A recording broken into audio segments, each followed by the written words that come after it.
नमस्कार श्रोते हो, दीपक रेगे कथाकथन चॅनलवर तुम्ही ऐकताय सौ आयडा बॅरेटो लिखित सातमाईंचं रान सीझन 2. आपलं प्रकरण या कादंबरीतलं सुरू आहे रडकी दिवाळी. आज भाग या प्रकरणाचा दुसरा. आमच्या तुळशी विवाहाच्या वेळी देखील असाच तमाशा झाला होता. तुळशीमाईच्या विवाहाच्या वेळी तातोबानं तुळशी वृंदावनाभोवती उसाचे फेरे उभे केले होते आणि तुळशीमाईला माझ्या आईने आणि काकूंनी हळद कुंकू वाहिल्यावर कापसाच्या आणि सुताच्या माळा तिच्या गळ्यात घालून तुळशीमाईचं लग्न लावलं होतं. इतक्यात नेमकं त्यावेळी आमच्या तातूला आठवलं होतं.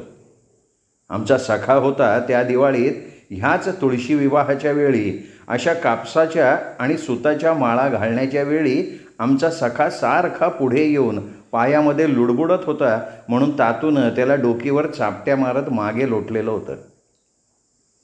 त्यावेळी आमचा सखा आपल्या बोबड्या आवाजात मागे मागे सरकत आपल्या डोकीवर हात धरून म्हणाला होता, तातू दादा मालू नको ना.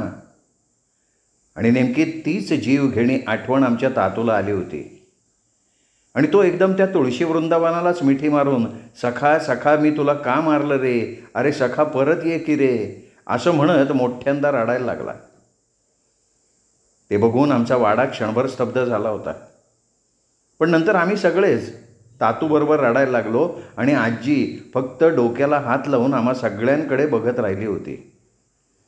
नंतर आमच्या त्या सगळ्यांच्या रडण्यातच ती रडकी दिवाळी संपूनही गेली होती. आमच्या दाजी काकांची राणी काकू बाळंत झाल्यावर 2 दिवसांनी आपल्या कानात कापूस घालून, डोकीवरचा पदर कानावरून घट्ट घेऊन, आपल्या पोराला पदराआड झाकून आपली आई, इंदू आजी, अन्नी, दाजी काका आणि परसू यांच्यासह बैलगाडीतून आमच्या सातमाईंच्या वाड्यात आपल्या पोराला सातमाईंच्या पायावर घालायला आले. तेव्हा परसूच बैलगाडी चालवत होता. राणी आली आणि आल्या आल्या आजी आणि आत्याच्या पाया पडली. नंतर ती इरली काकूंच्या पाया पडण्यासाठी गेली तेव्हा त्या तिला जोरात म्हणाल्या, राणी तुझा पोरगा अगदी तुझ्यासारखा झाला आहे, तरी हा मोठा झाल्यावर त्याला कधी आमच्या वाड्यात खेळायला पाठवू नकोस, नाहीतर इथली पोरं त्याला मुद्दाम त्या कातळावर नेऊन खाली आपटतील. आणि हे ऐकून मात्र बाहेर ओसरीवर बसलेली माझी आजी एकदम भडकली आणि ती आत जाऊन काकूंना काही बोलणार होती, पण तेव्हाच इंदू आजींनी तिला अडवलं.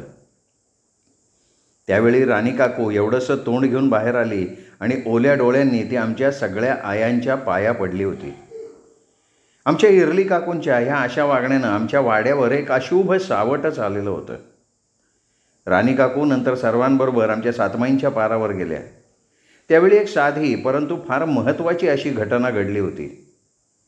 परसू त्यावेळी अन्नीला धरून सातमाईंच्या पारासमोर उभा होता, तर दाजी काका, आजी आणि आत्या बोलत तिथेच बाजूला उभे होते. इंदू आजी बाळाला घेऊन राणी काकूंसह सातमाईंच्या पारावर आल्या आणि तेव्हाच अन्नी आ आ आज्जे करत बोंबलायला लागला. तो काही केल्या परसूला ऐके ना. तसं इंदू आजी पटकन पारावरनं उतरून खाली आल्या आणि परसूच्या हातात बाळाला देत म्हणाल्या, परसू राणी सातमाईंच्या पाया पडली की तिच्या हातात पोर दे, मी अन्नीला घेऊन येते. तसा परसू आपलं ते पोर घेऊन घाईघाईनं राणीजवळ आला आणि त्या दोघांनी मिळून त्या बाळाला सातमाईंच्या पायावर घालून त्याच्या रक्षणाचा पदर मागितला. नंतर इंदू आजी अन्नीसह पारावर आल्या होत्या तसा परसू मागे सरकला होता. त्यावेळी राणी काकू मात्र हात जोडून डोळे झाकून सातमाईंची क्षमा मागत मनात म्हणत होती, माझ्या सातमाईंनो, मी तुमच्यासमोर अशुभ शरीरानं तरी शुद्ध मनानं उभी आहे. मी तुमच्यासमोर कबूल करते मी आणि परसूनं पाप केलं आहे, पण त्यात परसूची काहीही चुकी नाही. सर्व चुकी माझी आणि माझ्या परिस्थितीची होती. तरी माझ्या सातमाईंनो, तुम्हाला माहिती आहे पोटाची भूक भागवण्यासाठी किती बाभळीचे काटे अंगात रुतून घ्यावे लागतात. जर मी हे पाप केलं नसतं तर माझं कुटुंब त्या गरिबीच्या बाभळीच्या काट्यानं ओरबाडून रक्तबंबाळ झालं असतं आणि त्यांना माझ्यामुळे मिळालेले ते थोडेसे सुखाचे दिवस मला नष्ट करायचे नव्हते. आणि सातमाईंनो, मी हे पाप करण्यापूर्वी परसूनं मला आपली पत्नी मानून मला कुंकू लावलं, मंगळसूत्र बांधलं. मला त्याचं पत्नीपद देऊनच त्यांनी मला स्पर्श केलेला होता. तसंही मी अन्नीची फक्त नावाची पत्नी होते, म्हणून मी परसूला पती मानून माझं सर्वस्व त्याला दिलं. एखादी पत्नी आपलं सर्वस्व फक्त आपल्या पतीलाच देते आणि मी ते परसूला दिलं. आता सातमाईंनो, जगाच्या दृष्टीनं मी अन्नीची पत्नी आहे आणि हे त्याचं पोर आहे, तरी खरं काय आहे ते तुम्ही जाणता, म्हणून मला क्षमा करा. माझ्या पोरावर तुमच्या रक्षणाचा पदर घालून त्याला खूप आयुष्य द्या. आणि राणीनं आपले अश्रू पुसले. त्यावेळी लहानशा राणीला माहीतही नव्हतं की पश्चात्तापाच्या अश्रूत कुठलंही पाप धुवून टाकण्याची शक्ती असते. त्यावेळी परसू देखील हात जोडून सातमाईंकडे काही मागत होता. कदाचित तो सुद्धा सातमाईंजवळ आपल्या पापाची क्षमा मागत असावा. राणी काकूंनी सातमाईंच्या रक्षणाचा पदर आपल्या पोरावर मागून ते सर्वजण सातमाईंचा पार उतरून आले, तेव्हा राणीच्या पदराखाली तिचं बाळ होतं. ते सर्वजण आजीजवळ आले तेव्हाच आमचे शिवा काका आणि नागो काका नांगराचा फाळ न्यायला आले होते. तेव्हा नागो काका एकदम म्हणाले, आये, राणी वहिनीला आणखीन 2 मुलगे होतील. आणि आत्यानंदानं इंदू आजींना चक्करच आलेली होती. त्या एकदम दाजी काकांना धरून ओरडल्या, दाजा दाजा आंबे, अगं तुम्ही ऐकलत ना आता नागो काय म्हणाला ते. तसे दाजी काका प्रसन्नपणे हसून सातमाईंच्या पारावर गेले होते. आजी आत्याला म्हणाली, आनंदे, इंदूला नीट धरून वाड्यात नेऊन तिला पाणी दे. तरी इंदू आजी आत्याबरोबर वाड्याच्या आत जाताना म्हणतच होत्या, आनंदे तू ऐकलेस ना गो, नागो काय म्हणाला ते. तेव्हा आत्या फक्त हसली होती. तर परसू आणि राणी काकू सातमाईंनी त्यांना केलेली क्षमा जाणून एकमेकांकडे बघून हसले होते. ते सर्वजण ओसरीवर आले तेव्हा इंदू आजींनी ओरडून आमच्या सर्व आयांना ओसरीवर बोलवून ती आनंदाची वार्ता सांगून त्या इरली काकूंना सांगण्यासाठी जाऊ लागल्या. तसं आजी त्यांना म्हणाली, इंदू बस, आता कुणाला काही सांगून वाईट ऐकू नकोस. तेव्हा बरं म्हणून इंदू आजी खाली बसल्या. तेव्हा राणी मंगी काकूंच्या चुलीजवळ गेली होती, तर माझी आई त्या सर्वांना चहा करण्यात गुंतलेली होती. तेव्हा गुणा काकू हसत इंदू आजींच्या हातावर गुळाचा खडा टेकवत म्हणाल्या, आये तोंड गोड करा. आणि इंदू आजी रडतच आजीला म्हणाल्या, आंबे, अगं माझ्या अन्नीला आणखीन 2 मुलगे होणार आहे. अगं आंबे, माझा वाडा अन्नीच्या पोरांनी भरून जाईल. माझा अन्नी आपल्या पोरांना बघून बरा होईल, बघशीलच तू. आंबे, मी आता राणीच्या बाबांना आणखीन एक दुकान घालून देणार आहे. राणी फार चांगली मुलगी आहे, तिच्या पायगुणानं माझा वाडा भरलाय बघ. देवा, आंबे, अगं मला आज इतका आनंद झालाय म्हणून सांगू. खरंच आज माझी कौशल्य हवी होती ग. हे ऐकून माझी आजी म्हणाली होती, हे बघ इंदू, आपलं झालंय वय, इतका आनंद आपल्याला झेपणार नाही, तेव्हा जरा शांत हो. अगं आता नातवंड खेळवण्यासाठी तुला आणि दाजीला खूप जगायचं आहे. आणि हे ऐकून दाजी काका हसत हसत ख्या ख्या करून खोकायला लागले होते. राणी काकूंना त्यावेळी जाणवलं सातमाईंनी तिच्या आणि परसूच्या संबंधाला पतीपत्नी म्हणून संमती दिली आहे.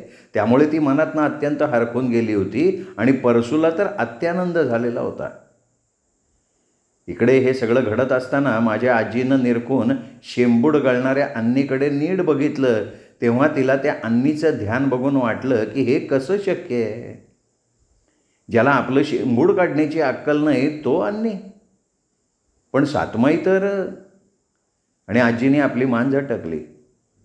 त्यावेळी ती मनात म्हणाली, नाही नाही, जर राणीनं तसं काही केलं असतं तर ती कधीच आपल्या पोराला घेऊन अशी सातमाईंच्या पारावर आली नसती. तरी ह्या अन्नीचा प्रश्न राहतच होता. माझी आजी ह्या विचारात असताना इंदू आजी म्हणाल्या, आंबे, अगं कुठल्या विचारात गुंतली आहेस, चल आता आम्ही निघतो. आणि आंबे, आनंदे, आता राणीच्या बाळणपणाची जबाबदारी तुमच्यावर हो सगळ्या. नंतर दाजी काका, इंदू आजी, राणी, परसू आपल्या वाड्याकडे निघून गेले. तेव्हा आजी आत्याकडे बघत हसत म्हणाली, आनंदे, देवाची करणी नारळात पाणी. तशी आत्याही हसत म्हणाली, नाही नाही आये, आंधळ्यात लंगडी गाय शहाणी. आणि त्या दोघे हसल्या होत्या तेव्हा आजी समाधानानं हसत म्हणाली, आनंदे काहीही म्हण, तरी बरं झालं इंदूनं अन्नीच्या लग्नाचा निर्णय घेतला तो. आपण तिला त्यावेळी हसलो होतो, पण आता वाटतंय इंदूचा निर्णय योग्यच होता. आता तिचा वाडा भरेल. कदाचित अन्नी देखील बरा होऊन इंदू आणि दाजी म्हातारपणी सुखानं डोळे मिटतील. तशी आत्यानं आपली मान हलवली होती. आता या सर्वच घटना त्या रडक्या दिवाळीच्या अगोदर घडल्या होत्या. त्यानंतर आमच्या आया देखील दाजी काकांच्या घरचा दिवाळीचा फराळ करून आल्या होत्या. नंतर त्या रडक्या दिवाळीला 4 दिवस असताना अचानक सुरेश रमेशदादा चिकोडीहून दिवाळीसाठी वाड्यात आले. त्यांच्या येण्यानं आजीनं दिवाळी साजरी करायचं ठरवलं होतं. या सर्वच घटना त्या वर्षी एकत्र घडल्या होत्या. प्रत्येक नवीन वर्ष काही ना काही घेऊन येतं, तसंच हे वर्ष सर्व काही नवीन घेऊन आलं होतं. शेवटी ती रडकी दिवाळी संपून गेली आणि आमचे सुरेश रमेशदादा चिकोडीला जाण्यास निघाले. त्यावेळी त्यांना पोचवायला नागो काका, शिवा काका आणि तातू जाणार होते. म्हणजे त्यांना पोचवून येणार होते आणि आम्हा पोरांना आणि वाड्यातल्या सगळ्यांना आमचे हे दादा जाणार म्हणून अतिशय वाईट वाटलं होतं. मी आज सांगते, आमचे हे दोन्ही मोठे दादा फार फार चांगले होते. आमचे हे दादा जाताना इरली काकूंच्या पाया पडायला गेले तेव्हा इरली काकू आपलं रडव आवरत म्हणाल्या, औक्षवंत भव. नंतर त्या काहीही न बोलता खाली मान घालून बसल्या होत्या आणि आमचे हे दोन्ही मोठे दादा चिकोडीला निघून गेले होते. आमची दिवाळीची सुट्टी संपून आमची शाळा पुन्हा सुरू झाली होती. ह्या रडक्या दिवाळीत रहीम मास्तर आपल्या म्हाताऱ्या अम्माला घेऊन मुंबईत आपल्या मावशीकडे गेले होते, म्हणून ते दिवाळीला कोणाकडे गेलेले नव्हते. नंतर सगळ्यांचा दिनक्रम पूर्वीसारखा सुरू झाला होता. एकदा मुंगळ्या आमच्या वाड्यात भाकरी न्यायला आला होता तेव्हा तो आजीला म्हणाला, आजी दिवाळी संपली, आता इंदू आजीला मला दगड फोड्या द्यायला सांग. तसं त्यावेळी माझी आजीच त्याच्यावर रागवून म्हणाली, मुंगळ्या तुला देवानं तोंड दिलाय ना, तुझं तू काय ते बोल ना, मला का उगा भरीला पाडतो. तेव्हा मुंगळ्या, बरा आजी मी आजच बोलतो असं म्हणून निघून गेला. तेव्हा आजी मनात म्हणाली, या धनगराला किती गुर्मी आहे. शिवा म्हणतो ना तसं या धनगर जातीवर कधीही विश्वास ठेवू नये. कुठला हा धनगर, मांजरीवाडीत आला काय आणि शिरजोर होऊन बसला काय. इथे मुंगळ्या आमच्या वाड्यातनं सरळ दाजी काकांच्या अंगणात जाऊन बसला. तेव्हा राणी काकू आपल्या पोराला दूध पाजत अंगणात कोवळ्या उन्हात बसली होती. तेवढ्यात तिच्या पाठीमागून मुंगळ्या आला आणि तिला म्हणाला, राणी अक्का समधा बेस आहे नव. तशी राणीनं विलक्षण दचकून आपल्या मागे बघून पटकन उठून आपली चोळी खाली करून पोराला पदराआड घेऊन ती चटकन आत गेली आणि आल्या आल्या ती इंदू आजींना म्हणाली, आजी तो बाहेर मुंगळ्या आलाय. तशी अन्नीला शिरा भरवणाऱ्या इंदू आजी म्हणाल्या, राणी अगं पोरी हा धनगर अगदी जेवणाच्या वेळेला हजर होतो. आता तो दगडफोडी मागायला अगदी जेवणाची वेळ साधून आलाय बघ. तू हा शिरा अन्नीला भरव, मी त्याच्याकडे बोलून येते.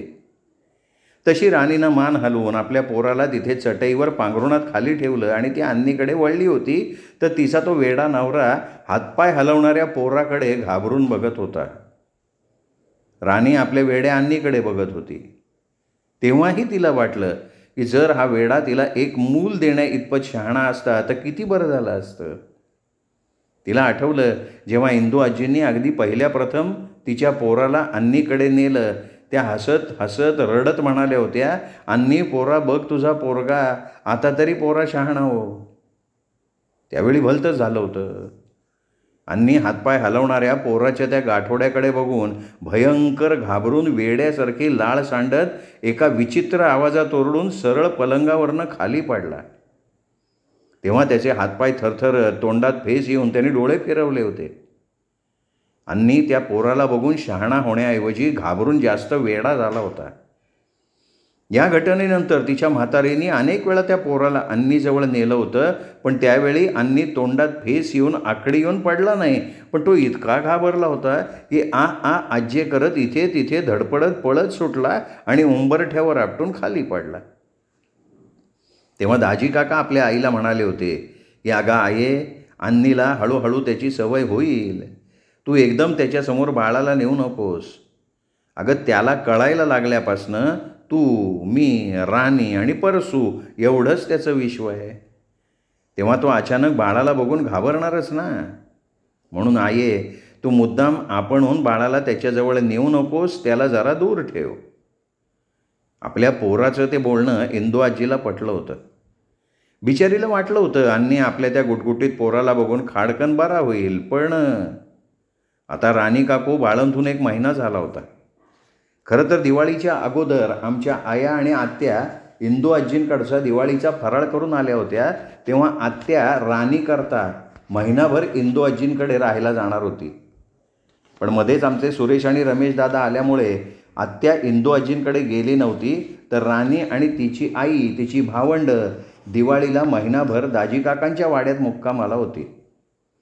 इंदू आजींनी दाजी काकांना सांगून राणीच्या बाबांना आणखीन एक दुकान घालून दिलं होतं. तसंच इंदू आजी राणीला इकडची गाडी तिकडे करू देत नव्हत्या.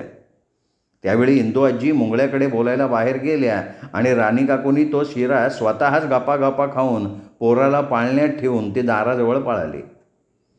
त्यावेळी तो धनगर तिच्या म्हातारीला म्हणत होता, आज्जे, आंबा आईच्या किरपेन तुझ्या वाड्यात पोरगा झाला आणि माह्या झोपड्यात पण माझा रामशा आला. आता आये, तुझ्या राणीबाईच्या पोराच्या टक्कुऱ्यावर यो मोठा वाडा उभा आहे. त्याला तुवा यो वाडा ऊन पावस काय पण लागू देत नाही. पण माया रामशा उन्हातच उभा आहे, त्याच्या डोकीवर काय पण नाही. तशा इंदू आजी वैतागानं म्हणाल्या, अरे मेले धनगरा, तुझा मुलगा कुठल्या उन्हात उभा आहे रे? चांगला त्या रामोशाच्या वाडीत तो राहतो आणि तू 7 महिन्याच्या वाड्याच्या 3 त्रिकाळ भाकऱ्या तोडतोस की रे.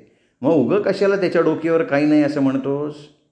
अरे वेड्या, 7 महिन्याच्या वाड्याचा हात तुझ्या पाठीवर आहे, रामशाच्या डोक्यावर आहे.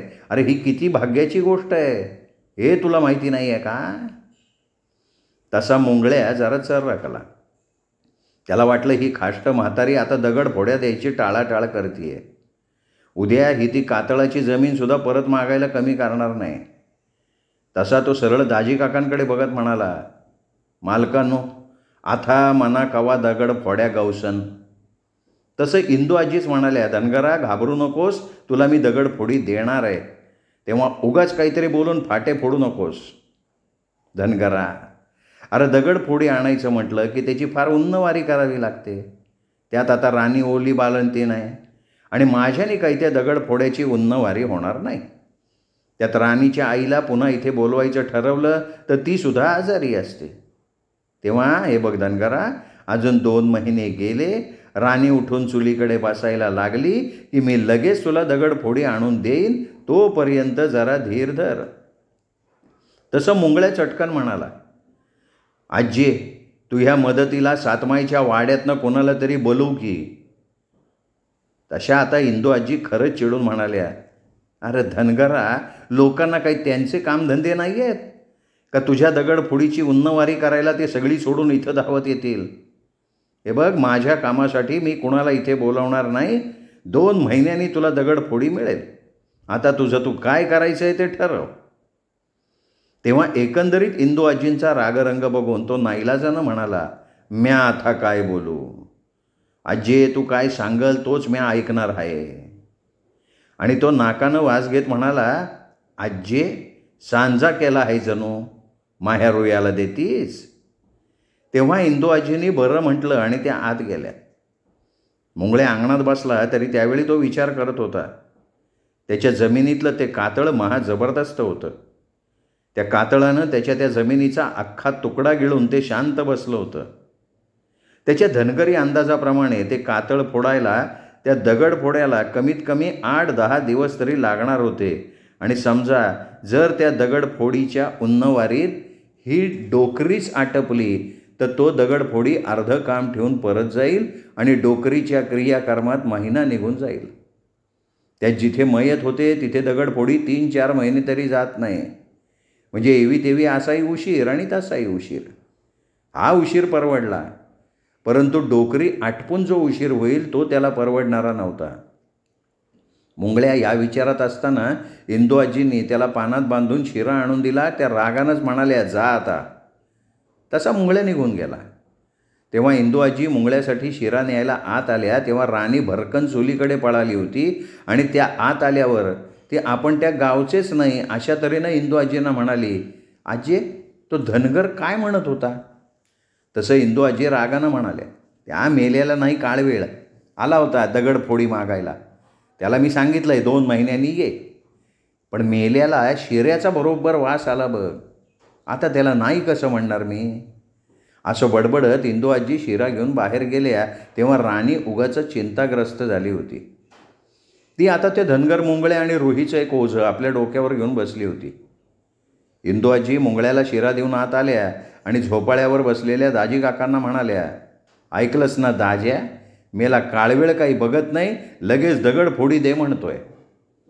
ते ऐकून दाजी काका म्हणाले, आये मी त्या मुंगळ्यासमोर काही बोललो नाही, पण आये सकाळी राणी म्हणत होती ना पोराचं अंग जरा तापलंय, मला काही ते बरं वाटत नाही. तसं इंदू आजी धसकून म्हणाल्या, म्हणजे काय बोलतोयस काय दाज्या? तसे दाजी काका पानाला चुना लावत म्हणाले, आये नीट विचार कर, आपण त्या मुंगळ्याला राणीचं बाळंतपण झाल्यानंतर दगडफोडी देतो असं म्हणालो होतो. आता तू पुन्हा ते 2 महिन्यावर ढकललंयस, म्हणजे अंबा आईच्या कामातच आपण ढकलाढकली करतोय असा त्याचा अर्थ होतो ना. त्यामुळे अंबाचा आपल्यावर खूप राहायला नको. त्यात तू त्याला कातळाची जमीन देऊन फसवलंयस. त्या कातळाच्या जमिनीचा दगडफोडी दिल्याशिवाय काही उपयोग नाही, म्हणजे अजून आपण अंबाचं दान पूर्ण केलं नाही असा त्याचा अर्थ होतो ना. आणि मला काही ते पटत नाही आहे. अगं आता आपल्या वाड्यात तान्हं पोर आहे, त्याचा तरी तू विचार कर. त्यावेळी दाजी काकांकडनं हे भलतं चाकरीत ऐकून इंदू आजी भयंकर धास्तावून म्हणाल्या, अरे देवा दाज्या, हे माझ्या लक्षात आलं नाही रे, आता काय करायचं?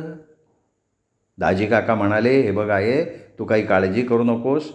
उद्या मी पोराच्या बारशाचा मुहूर्त ठरवायला शिरगुप्पीला जातोय, तेव्हा राणीच्या आईला तिच्या भावंडांना घेऊन येतो आणि नंतर आनंदीला बोलवून आपण ते दगडफोडीला बोलवून एकदाचं ते कातळ फोडायचं झंझट आटपून टाकू, म्हणजे आपल्या पोराचं बारसं आपल्याला निवांतपणे करता येईल. इंदू आजी म्हणाल्या, हे मला पटलं दाज्या. अरे सुखाला 10 जणांची नजर लागते, तसं मला मदत करायला सातमाईचा वाडा आहे म्हणा. हे ऐकत दाजी काका ख्या ख्या करून खोकायला लागले. तसं आपल्या नातवाचं अंग किती गरम आहे हे बघायला इंदू आजी आत धावले. दुसऱ्याच दिवशी परसू आणि दाजी काका रानफुलांच्या मळ्यातली भाजी आणि मक्याची कणसं गोणीत भरून बैलगाडीनं शिरगुप्पीला गेले. परसू भाजी विक्रेत्यांना भाजी देताना दाजी काका मात्र म्हाळसादेवीच्या भटाला बाळाची जन्मवेळ सांगून पत्रिकेप्रमाणे बाळाच्या बारशाचा मुहूर्त विचारून आले आणि मुहूर्त 2 महिन्यांनंतरचा निघाला. तेव्हा भटाकडे वेळ ठरवून दाजी काका पुन्हा परसूकडे आले. तेव्हा परसूनं भाजी विक्रेत्यांना भाजी दिली होती, तो मोकळा झाला होता. दाजी काका त्याला म्हणाले, परसू, पोराच्या बारशाचा मुहूर्त 2 महिन्यांनंतरच्या 4 तारखेचा आहे. तेव्हा आपण मुंगळ्याचं दगडफोडीचं प्रकरण संपवून टाकू. चल आता आपण थोडी मिठाई घेऊ, राणीच्या घरी जाऊ, त्या अगोदर तिच्या बाबांच्या दुकानाकडे फेरी मारून येऊ. आणि परसूनं व्हय म्हणून बैलगाडी त्या मिठाईच्या दुकानाकडे वळवली. दाजी काका मिठाई घेऊन दत्तू यादवाच्या दुकानाकडे जाऊन त्यांना दगडफोडीबद्दल सगळं सांगून म्हणाले, मी वहिनीला आणि पोरांना घेऊन जाऊ का? तसं ते म्हणाले की मी आता दुकान बंद करून तुमच्याबरोबर येतो, तुम्ही आता जेवून हिला आणि मुलांना घेऊन निघा. दाजी काका म्हणाले, ठीक आहे, जेवून मी वहिनीला आणि पोरांना घेऊन वाड्याकडं निघेन आणि एकदा का त्या दगडफोडीचं झंझट संपलं की परसू त्यांना आणून सोडेल. तसं तुम्हाला दुकान सोडून येता येणार नाही का?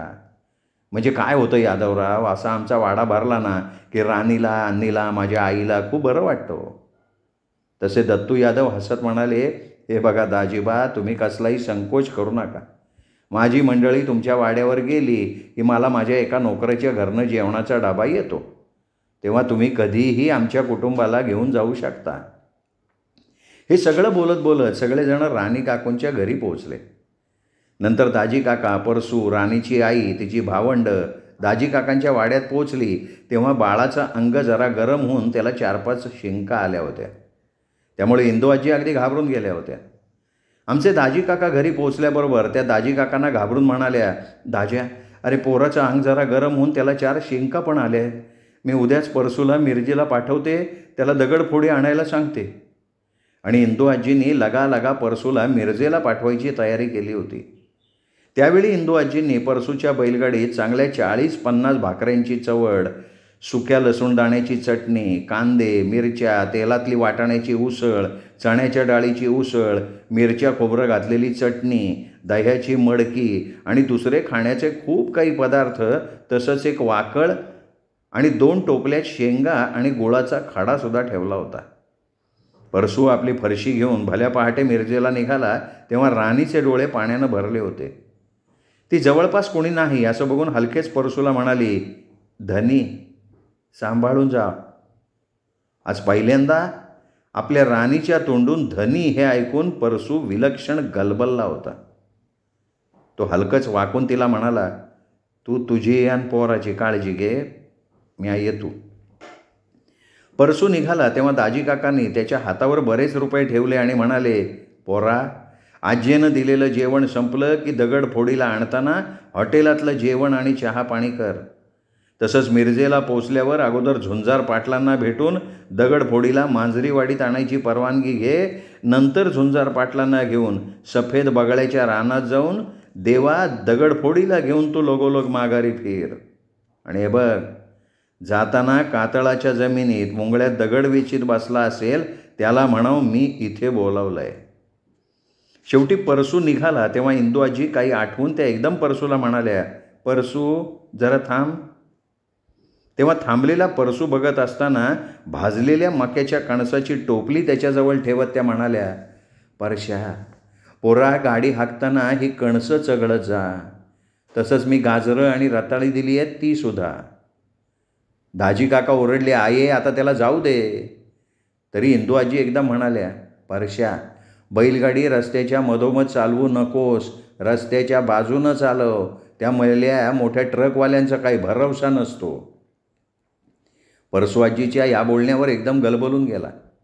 त्याने उठून पुढे येऊन इंदू आजींच्या दाजी काकांच्या पायाला हात लावला. त्या क्षणी त्याला वाटलं आपण ह्या म्हाताऱ्या जीवांना फसवायला नको होतं.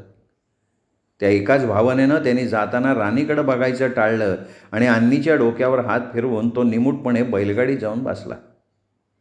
जर एखाद्या व्यक्तीचं मन काही कारणास्तव अपराधी असलं तर त्या व्यक्तीची आमच्या परसूसारखी परिस्थिती होते.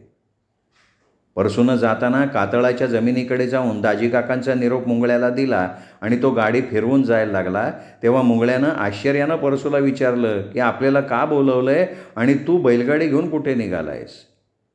पण परसू त्याच्याशी काही न बोलता बैलगाडी फिरवून मिरजेच्या वाटेला लागला होता. इकडे मुंगळ्या मात्र विचारात पडला की त्या डोकरीनं 2 महिन्यांनंतर दगडफोडी देते असं म्हटलेलं असताना त्या दाजी म्हाताऱ्यानं आपल्याला असं का बोलवलंय. का ती डोकरी रात्रीच आटपून हा परसू तिचं माहिताचं सामान आणायला निघाला आहे. तरी आता असतं तसं असतं तर हा शिरगुप्पीला गेला असता. पण हा उलट्या दिशेनं कालिया नदीच्या वाटेनं कुठं निघाला. का डोकरीनं मरताना ती सांगून गेली की आपलं माहिताचं सामान कोल्हापूरवरनं आणा, नाहीतर मी भूतून एकेकाच्या गाळ्यावर बसीन. म्हणून तर हा कोल्हापूरला गेला नसेल ना.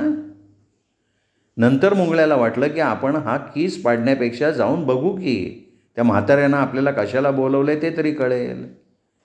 कदाचित उरलेल्या पुरणपोळ्या न्यायला बोलवलं असेल. तसं असेल तर त्या पुरणपोळ्या घेऊन येऊ. खरंच आमचा हा सोलापूरचा मुंगळ्या आहे ना, अगदी उलट्या काळजाचा माणूस होता. आपलं काम संपलं की उपकार विसरणारा, सर्वांची अशी मरणं मागणारा वाईट त्या मुंगळ्या होता तो. मुंगळ्या विचार करत दाजी काकांच्या वाड्यात पोचला तर अंगणात कोणीच नव्हतं. जर तिथे गावकरी असते तर नक्कीच डोकरी आटपली असं त्याला जाणवलं असतं. पण अंगणात नव्हतंच कोणी याचा अर्थ डोकरी जिवंत होती.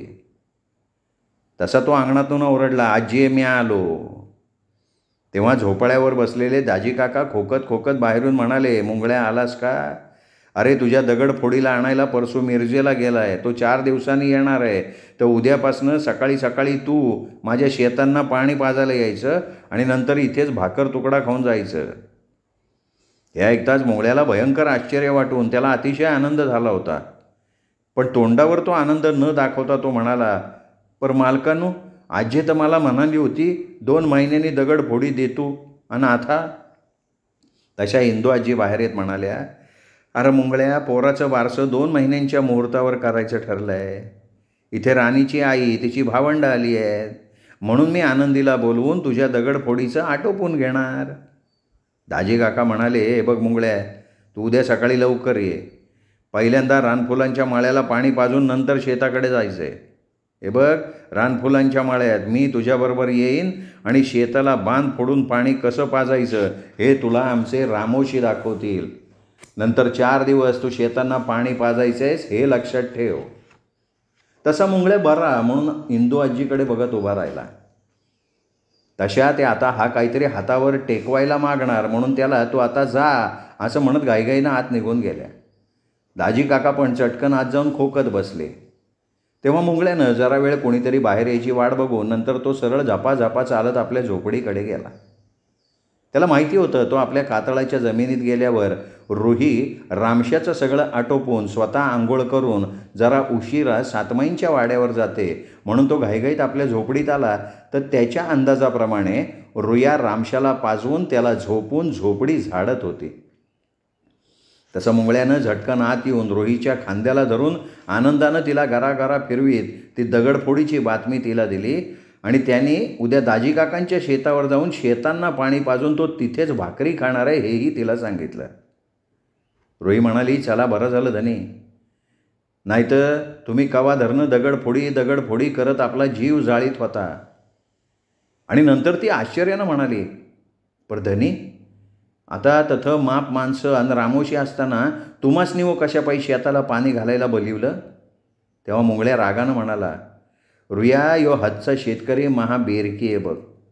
अगं तो परसू त्या दगडफोडीला आणायला मिरजेला गेला आहे, तेव्हा त्याचा त्यो काम म्हाताऱ्यानं माझ्या डोकीवर घातला. कोण फुकटात मना दगडफोडी आणून देणार आहे का? पण म्या सुधीन समजा वसूल करणार बघ.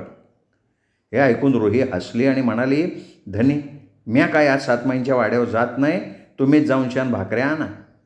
तेव्हा तो डोकं हलवत म्हणाला, रुया, उद्याच्याला तू पण राणीबाईकडं जेवायला यायचा आणि मग आपण तत्नं सातमाईंच्या वाड्यावरनं भाकऱ्या नेण्याच्या आता.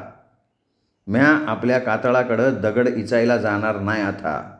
रोहिणी मान डोलवली. दुसऱ्या दिवशी साधारण 8 वाजता मुंगळ्या दाजी काकांच्या वाड्यावर गेला आणि तिथून तो चहा, भाकऱ्या, दही खाऊन दाजी काकांसह रानफुलांच्या मळ्यावर गेला आणि दाजी काकांनी त्याला मळ्याला पाणी कसं पाजायचं हे दाखवलं. नंतर तो रानफुलांचा मळा शिंपून शेताकडे जाताना मुंगळ्या मनात म्हणत होता, आता सांचीला झोपड्यात जाताना हातानं टमाटी, मिरच्या समदा घेऊन शान जायचा, फुकट कोणाचा काम करायचाच नाही. दाजी काकांबरोबर त्या दिवशी मुंगळ्यानं त्यांच्या शेतांना, ऊसाच्या, तंबाखूच्या मळ्यांना बांध फोडून व्यवस्थित पाणी पाजलं. त्यावेळी त्याला सतत एकच वाटत होतं की आपल्याजवळसुद्धा अशी अमाप शेती असावी, त्या शेतात असेच रामोशी, गडी माणसं राबत असावीत. त्याच विचारात त्यांनी सगळं काम संपवून तो दुपारी दाजी काकांच्या अंगणात जेवणासाठी बसला तेव्हा रुही तिथे आली. इंदू आजींनी दोघांनाही चडफडत वाढलं तेव्हा जेवून मुंगळे आणि रुही दाजी काकांच्या वाड्यातनं निघून सरळ सातमाईंच्या वाड्यावर पोचले. तेव्हा मुंगळ्या आनंदी आत्याला म्हणाला, अक्की बाय, आज भाकऱ्या बांधून दे, आम्ही झोपड्यामध्ये जाऊन जेवतो. आत्यानं बरं म्हणून त्यांना जेवण बांधून दिलं आणि ते गेल्यावर आजी आनंदी आत्याला म्हणाली, आनंदे, ही इंदू ह्याला कधी दगडफोडी आणून देणार देव जाणे.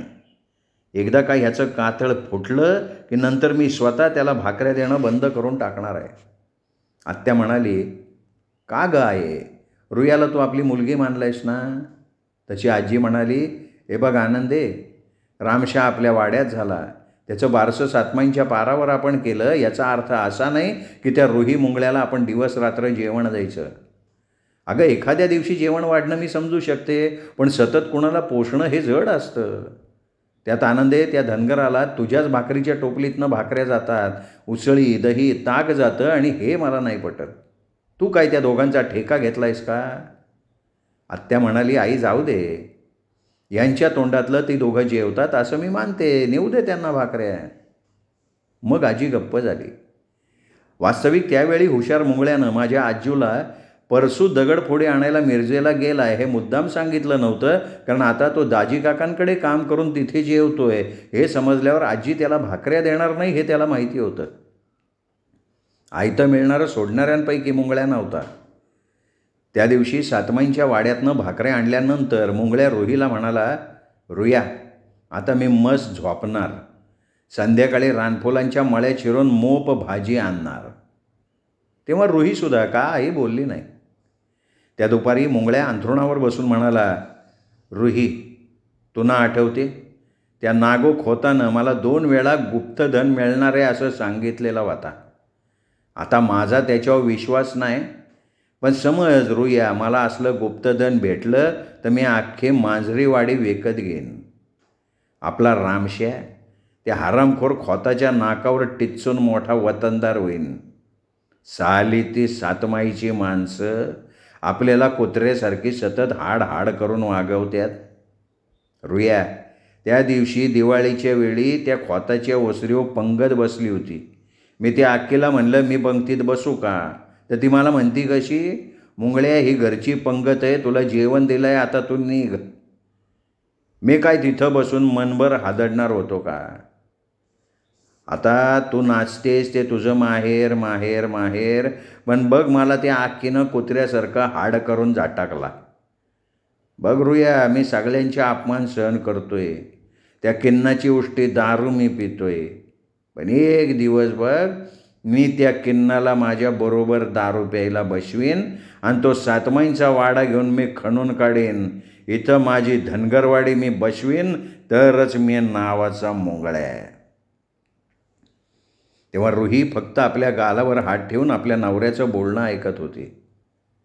खरं तर तिला आपल्या नवऱ्याचं हे बोलणं आवडलं नव्हतं, पण त्याला काही बोलून त्याने आपल्यावर रागवावं हे तिला पटत नव्हतं. त्यात रुहीला माहिती होतं मुंगळ्याचं तिच्यावर अतिशय प्रेम आहे. त्यामुळे त्याच्या मनाला एक बोचणी आहे की बस्त्या धनगराची लेक किती लाडानं वाढली आहे, केवळ त्याच्यामुळे तिला ही लोकांची उष्टी भाकरी खावी लागती आहे आणि त्या वेदनेमुळे तो असा पोटतिडकीनं बोलतोय. आता मुंगळ्याला काहीही वाटू देत, तो काहीही बोलू देत, पण एक गोष्ट खरी होती, त्याचं जरा काही बिनसलं की त्याला आमचा सातमाईंचा वाडा दिसायचा. तसं पाहता आमच्या वाड्यात शिवा काका सोडून त्याला कोणी कधी त्याच्या भाकरी देण्याबद्दल निदान त्याच्या तोंडावर तरी काही बोललं नव्हतं. तो आणि रुही कधीही आमच्या वाड्यावर आले तरी त्यांना आत्या काही ना काही देत असे आणि त्यामुळे मुंगळ्याची स्थिती आता अशी झाली होती की देणाऱ्याने देत राहावे, घेणाऱ्याने घेत राहावे. घेणाऱ्याने एक दिवस देणाऱ्याचे हात घ्यावे. आणि मुंगळ्यानं नंतर खरंच आमच्या वाड्याचे हातच घ्यायचा प्रयत्न केला होता. त्याला आता सतत आत्या आजी काही ना काही देतात म्हणून उठसूट काहीही मागण्याची सवयच लागलेली होती. खरं तर माझ्या आजीनं त्याला आधार देऊन त्याला भाकरी आणि झोपडं दिलं होतं. रुहीचं बाळंतपण करून ज्याची आमच्या सातमाईंच्या पारावर येण्याची लायकीसुद्धा नाही, अशा मुंगळ्याच्या पोराचं, रामश्याचं बारसं त्या सातमाईंच्या पारावर केलं होतं. आजसुद्धा आजी त्या दोघांना पोसत होती, पण हे सगळं त्या मुंगळ्याला दिसत नव्हतं. आता काही माणसांची वृत्तीच अशी असते की त्यांना दुसऱ्याचे गुण न दिसता फक्त सगळ्यांचे दुर्गुण दिसतात आणि मुंगळ्या त्याच वृत्तीचा होता. त्यात मुंगळ्याला एखाद्या गोष्टीचा पटकन राग यायचा. कुठल्या गोष्टीचा कशावर काय परिणाम होईल याचा तो कधी विचारच करत नसे. पण त्या मानानं रुही फार थंड होती, समंजस स्वभावाची होती. फक्त तिचं ते मुंगळ्यावरचं प्रेम तिला त्याला काही बोलण्यासाठी कधी पुढे येत नव्हतं. आत्तासुद्धा ती फक्त आपल्या नवऱ्याचं ते बोलणं ऐकत गप्प होती. अचानक मुंगळ्याच भानावर आला, हसत सुटला. हसत हसत रुहीला म्हणाला, रुही, मी माझ्या रामशाला इथला मोठा वतनदार करण्याचं स्वप्न बघतोय, तरी खरं तर या लोकांच्या टाकलेल्या भाकरीवर आपण जगतोय. रुही, अगं गुप्तधन जमिनीमध्ये मिळतं आणि माझ्या जमिनीत तर फक्त कातळ भरलंय. मी गुप्तधनाच्या आशेनं लोकांची शेतं खणत बसलो तर त्या लोकांकडनं जोड्याने मार खाईन मी. रुहे, कशात काय अर्थ नाही बघ. हे सगळं ऐकून रुही खो खो हसत सुटली, पण अशिक्षित मुंगळ्याला एक साधं तत्त्वज्ञान माहिती नव्हतं. ज्यावेळी तुम्हाला एखादी गोष्ट अत्यंत हवी असते, परंतु दुर्दैवानं तुम्हाला ती मिळण्याची अजिबात शक्यता नसते, अशावेळी तुमच्या एकांतात ती गोष्ट तुम्हाला मिळाली आहे असं समजून त्या गोष्टीबद्दल सतत मनोरथ करत त्या गोष्टीचं काल्पनिकतेनं का होईना पण सुख घ्या. कदाचित तुमच्या त्या इच्छाशक्तीमुळे तुमचं ते तुम्ही एकांतात केलेले मनोरथ प्रत्यक्षात पूर्णसुद्धा होतील, कारण माझा स्वतःचा अनुभव आहे. एखाद्या गोष्टीचा तुमचा सततचा ध्यास त्या गोष्टीजवळ तुम्हाला आपोआप आणतो. आणि खरंच मुंगळ्याच्या त्या जमिनीच्या सततच्या ध्यासानं त्याला ती कातळाची का होईना शेवटी जमीन मिळालीच होती. आणि त्या जमिनीतल्या कातळाच्या खाली त्याचं उघडलेलं नशीब गाडलेलं होतं. श्रोते हो, दीपक रेगे कथाकथन चॅनलवर तुम्ही ऐकत होतात सौ आयडा बॅरेटो लिखित सातमाईंचं रान सीझन 2 या कादंबरीतलं रडकी दिवाळी हे प्रकरण इथे संपलं. उद्यापासून सुरू होईल नवीन प्रकरण आणि त्या प्रकरणाचं नाव आहे देवा दगडफोडीचं मांजरवाडीतलं आगमन.